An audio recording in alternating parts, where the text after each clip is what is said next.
اللہ میاں یہ 100 کروڑ سے بھی زیادہ کمائے. سب کہیں گے آمین. اب ہم اجتماعی دعا کریں گے اور سب کہیں گے انشاءاللہ. کیا اب ان لوگوں کے مجروں کے وائرل ہونے کے لیے بھی ہم انشاءاللہ بولیں گے اور اجتماعی دعا کریں گے؟ یہ اور کچھ نہیں ہے، صرف دین کا مذاق ہے.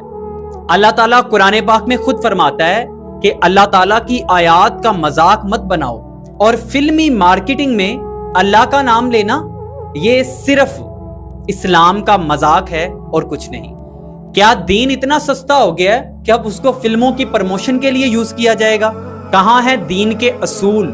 کہاں ہے تمہاری تربیت؟ اب ہم فلموں کے لیے اجتماعی دعا کرائیں گے. میں تو اس چیز پہ حیران ہوں کہ جب یہ عورت انٹرویو دے رہی تھی تو سامنے ایک بھی غیرت مند مسلمان نہیں تھا جو اسے روک سکتا. میری اس ویڈیو کے ذریعے صرف نوجوان نسل سے ایک ہی اپیل ہے کہ فلموں کو فلموں کی حد تک رکھیں، اللہ تعالیٰ کے نام اور عبادت کے ساتھ اس کو ہرگز میچ نہ کریں. خدارا اگر ہم اچھا کام نہیں کر سکتے نا تو کم از کم غلط کام کو غلط تو سمجھیں.